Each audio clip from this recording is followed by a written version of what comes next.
सबका आपने बहुत छोटे से नोटिस पे हमें अपना वक्त दिया, सारे इकट्ठे हुए। कॉज़ बहुत कॉमन सा है, सबके लिए है, सबको आगे आना चाहिए इसके लिए, क्योंकि पब्लिक इंटरेस्ट के लिए हम लोग सारे इकट्ठे हुए हैं आज से कोई 12 साल पहले एक दिल्ली के अंदर जो एक रेप केस हुआ था, निर्भया वाला रेप केस, उसके बाद एक कमेटी बिठाई गई थी मिनिस्ट्री की तरफ से, जो पब्लिक ट्रांसपोर्ट की सिक्योरिटी के लिए एक कमेटी बनाई गई थी। उसने अपनी रिकमेंडेशंस देनी थी कि हम लोग पब्लिक सेक्टर वाली जितनी भी गाड़ियाँ हैं उनको सेफ्टी मेजर उनका कैसे रखा जाए।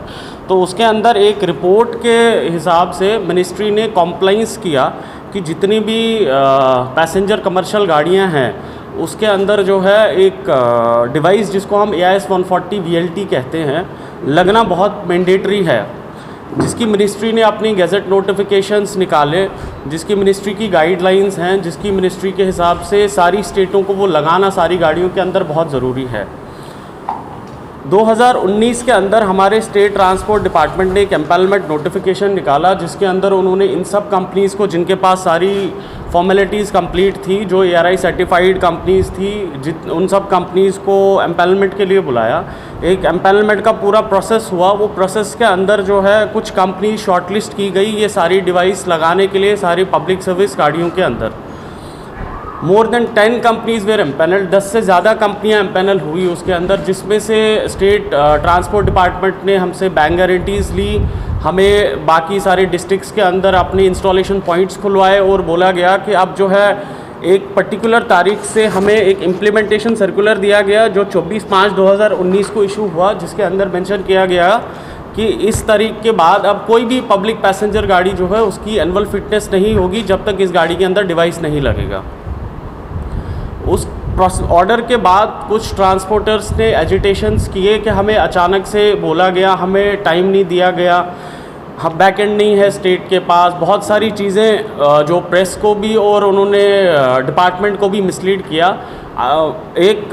उसके बाद 10 दिन के बाद एक स्टेट ट्रांसपोर्ट डिपार्टमेंट ने एक ऑर्डर निकाला, जिस ऑर्डर में उन्होंने मेंशन किया कि फ़िलहाल के लिए इनको टेम्प्रेरी रिलैक्सेशन दी जाए, 10 दिन या 20 दिन का टाइम दिया जाए। बट तब से आज 2.5 साल हो गए, अभी तक वो ऑर्डर इम्प्लीमेंट नहीं हुआ था। आज एक हफ़्ता पहले स्टेट ट्रांसपोर्ट डिपार्टमेंट ने उस ऑर्डर को दोबारा से इम्प्लीमेंट किया, क्योंकि सारी कंपनीज़ एम्पैनल्ड थी, सारे ट्रेड सर्टिफिकेट सारे डिस्ट्रिक्ट्स में इंस्टॉलेशन पॉइंट्स खुले हुए हैं। उसके बाद डिपार्टमेंट ने खुद से इनिशिएटिव लेके उस प्रोसेस को दोबारा से स्टार्ट किया, जो गवर्नमेंट ऑफ इंडिया का कॉम्प्लाइंस है। डिपार्टमेंट को सेंट्रल मिनिस्ट्री से 10.5 करोड़ रुपए का फंड उस पर बैक एंड मेंटेन करने के लिए दिया गया, जो BSNL एक सरकारी एजेंसी को बैक एंड अपॉइंट करा गया कि ये जो डिवाइस VLT गाड़ियों में लगेंगे वो किस प्लेटफॉर्म पे दिखेंगे। तो वो BSNL के प्लेटफॉर्म पे ऑलरेडी लाइव है सारी गाड़ियों के अंदर। आज सुबह एक ट्रांसपोर्ट एसोसिएशन ने एक प्रेस कॉन्फ्रेंस करी, जिसके अंदर उन्होंने मेंशन किया कि वो ऑर्डर को रिवोक किया जाए, क्योंकि वो मिनिस्ट्री की गाइडलाइंस के ख़िलाफ़ है। जिस गाइडलाइन का वो जिक्र कर रहे थे उस अपनी प्रेस कॉन्फ्रेंस के अंदर, उस गाइडलाइन के अंदर क्लियरली मेंशन है, गवर्नमेंट ऑफ इंडिया ने क्लियर मैंडेट किया हुआ है कि 1 अप्रैल 2019 के बाद जो नई गाड़ियां हैं उनमें OEM से डिवाइस लग के आए, और उससे पुरानी वाली गाड़ियां वो स्टेट के कॉम्प्लाइंस में है। जब स्टेट के पास बैकएंड अपना रेडी है, वो अपनी गाड़ियों में वो डिवाइस लगवा सकते हैं, और ये मैंडेट है लगाना। ट्रांसपोर्टर्स हमेशा से हमारा मेन मकसद आज ये प्रेस कॉन्फ्रेंस करने का ये था कि ट्रांसपोर्टर्स जो है मीडिया को, डिपार्टमेंट को थोड़ा सा मिसलीड करते हैं, जिसकी वजह से other side of the story शायद पब्लिक तक नहीं पहुंचती है। हमारा खाली ये प्रेस कॉन्फ्रेंस करने का एक ही मकसद था, ये जितनी भी गाइडलाइंस डिपार्टमेंट ने निकाली हैं, ये सारी guidelines in compliance to ministry of roadways and MoRTH के हिसाब से है, और ये जो है इम्प्लीमेंट होनी चाहिए ऑन टाइम। इसके अंदर अभी कोई रिलैक्सेशन का टाइम नहीं देना चाहिए किसी को भी, क्योंकि ये ऑलरेडी 2.5 साल डिले चल रहा है। स्टेट ने 2.5 साल पहले हमसे सारी फॉर्मेलिटीज़ कंप्लीट करवाई और हमें ट्रेड सर्टिफिकेट्स इशू करे, और आज की डेट में जो है अगर ये चीज़ मैंडेट की गई तो प्लेटफॉर्म भी रेडी है, सारी चीज़ें इन कॉम्प्लाइंस है। तो ये चीज़ जो है इसको इम्प्लीमेंट करना बहुत ज़रूरी है, क्योंकि जिस मकसद से ये इम्प्लीमेंट किया गया ये एक डिवाइस है जिसके अंदर, जो गाड़ी के अंदर लगता है, डिपार्टमेंट के पास उनका प्लेटफॉर्म है जहाँ पे वो लाइव डेटा आ रहा है गाड़ी का। उसके अंदर एक पैनिक बटन लगता है, ये AS140 कॉम्प्लाइंस पैनिक बटन जिसको कहते हैं। अगर किसी भी पैसेंजर को, किसी भी कभी भी पैसेंजर हो, वुमेन पैसेंजर हो या मैन पैसेंजर हो, कोई भी इनसिक्योरिटी लगती है तो वो पैनिक बटन प्रेस करते हैं। जो बैकएंड पे डिपार्टमेंट के पास में उसका प्लेटफॉर्म है, उधर अलर्ट आ जाता है और जो नियरेस्ट फ्लाइंग स्क्वाड और एम्बुलेंस होती है वो उस नियरेस्ट जो भी फ्लाइंग स्क्वाड और एम्बुलेंस होगी वो उस पर्टिकुलर गाड़ी के पास पहुंच जाती है। सर, ट्रांसपोर्टर की बात करें तो उनकी तरफ से आरोप इस तरह के लगाए जा रहे थे कि जो ये VLT डिवाइस है जी, इसका जो मूल्य है वो 4 से 5 हज़ार तक। GPS लगाना एक अलग चीज़ है।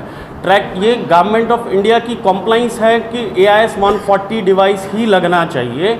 वो स्टेट की पावर में नहीं है, वो गवर्नमेंट ऑफ इंडिया ने ऑलरेडी कॉम्प्लाइंस की हुई है। सारे हिंदुस्तान के अंदर AS140 डिवाइस लग रहा है जिसके साथ में एक पैनिक बटन लगता है। डिवाइस की कॉस्टिंग अभी भी वही 4 से 5 हज़ार की ही है, लेकिन उसके ऊपर से जो बैकएंड के BSNL के या सरकारी कुछ चार्जेस लगते हैं वो गवर्नमेंट को फीस जाती है, जो जिसके ऊपर वो अपना बैकएंड ऑपरेशंस चलाते हैं।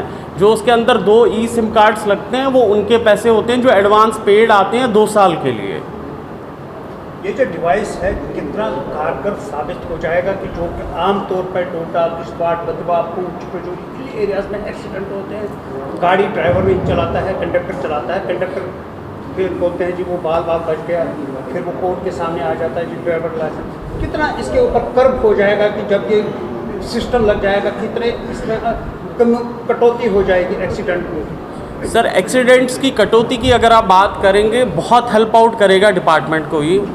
टाइम्स आप देखते होंगे, हमारा जम्मू श्रीनगर वाला जो हाईवे है, कहीं खाई में गाड़ी चली जाती है, 4 दिन तक किसी को पता नहीं चलता गाड़ी कहाँ पर है। वो पैनिक बटन अगर आप एक बार से प्रेस करेंगे, चाहे ड्राइवर करे या पैसेंजर करे, आपके बैकएंड के पास आपको अलर्ट आ जाता हो और नियरेस्ट जो भी एजेंसी होगी, चाहे वो पुलिस की हेल्प हो, एम्बुलेंस की हेल्थ की हेल्प हो, वो नियरेस्ट स्पॉट पे पहुंच जाएगी। आपका इरेगुलर ड्राइवर का बिहेवियर, आपकी ओवर स्पीडिंग, आपकी रॉन्ग रूट वायलेशंस, ये सब चीज़ें जो है कर्ब हो जाएंगी। अगर एक स्टेट की गाड़ी को जम्मू से श्रीनगर जाने का ही परमिट मिला है तो वो जम्मू से श्रीनगर ही जाएगी। अगर वो आपका लखनपुर क्रॉस करती है तो आपके बैकएंड पे अलर्ट आ जाता है कि ये गाड़ी जो अपने रूट से डाइवर्ट हो रही है, इसके रूट के अंदर नहीं है वो। आप उसमें ई-चालान की फैसिलिटी इंक्लूड कर सकते हो। ये सारी चीज़ें इंक्लूजन करना जो है वो ट्रांसपोर्ट डिपार्टमेंट अभी अपना बैकएंड कमांड सेंटर बनाया है उन्होंने, जिसके अंदर उन्होंने ये सारी चीज़ें मेंशन करी हैं कि हम ये सारी चीज़ें डाल रहे हैं, इसके अंदर ये फीचर ऐड कर रहे हैं। बेसिकली ये सारे फीचर ऐड करने के लिए आपको ये डिवाइस लगाना बहुत ज़रूरी है। सर, एक सवाल और रहेगा, जिस तरह से पिछले कुछ दिनों में देखा गया था कि ट्रैफिक पुलिस की बात करें या पुलिस की बात करें तो बहुत से ऐसे बसेस थी या दूसरे पैसेंजर व्हीकल थे जिन पर एक्शन हुआ था क्योंकि उनकी नंबर प्लेट पर नंबर कुछ और था। जब उनकी RCs जो है वो चेक की गई तो उस पर नंबर कुछ और था, चेसी नंबर कुछ और लगे। कहीं ना कहीं कुछ लोगों को इस तरह का डर भी है कि अगर ये सिस्टम उन गाड़ियों में लगता है तो जो धंधा वो कर रहे हैं वो एक्सपोज हो जाएगा। एक्चुअली आप वो भी कह सकते हैं इन अ वे, क्योंकि देखो इससे सबसे बड़ी चीज़ जो है आपकी डुप्लीकेसी ख़त्म हो जाएगी। आप जब भी एक बारी एक गाड़ी के अंदर एक डिवाइस लगा रहे हो, वो IMEI नंबर और वो सिम कार्ड्स के नंबर उस गाड़ी के आपके बैकएंड के अंदर फीड हो जाते हैं।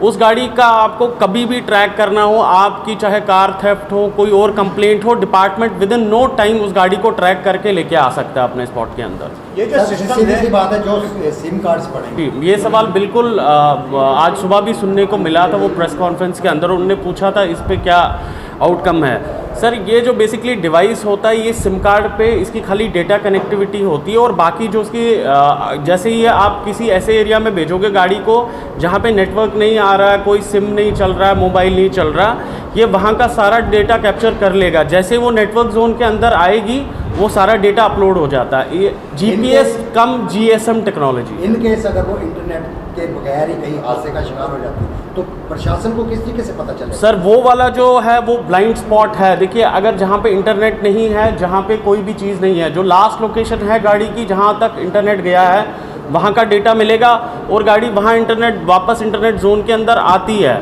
तो गाड़ी का सारा डेटा अपलोड हो जाता है। ये बताइए, ये क्या कमर्शियल गाड़ियों में कितनी ऐसी कमर्शियल गाड़ियाँ हैं जितने में ये सिस्टम लाजमी रखता सर, है? हमारे डेटा और एनालिसिस के हिसाब से 2 लाख गाड़ियाँ हैं जो पैसेंजर और पब्लिक गाड़ियाँ हैं उनमें लगना है। 3 व्हीलर्स में नहीं लगना है, ये गवर्नमेंट की कॉम्प्लाइंस में नहीं है। आपकी स्टेट परमिट व्हीकल्स में नहीं लगना है, जो लोड गाड़ियाँ आपकी गुड्स कैरियर्स हैं। पैसेंजर गाड़ियों में सब में लगना है, आपके ऑटो रिक्शाज 3 व्हीलर्स को छोड़ के। Commercial Matador sir national permit जो गुड्स कैरियर है उसमें सारी नेशनल परमिट्स के अंदर लगेगी। कमर्शियल पैसेंजर गाड़ी आप सारी ले लीजिए, और गुड्स की जो स्टेट परमिट है उसमें नहीं एग्जेम्प्टेड है, बाकी सब में है। Thank you.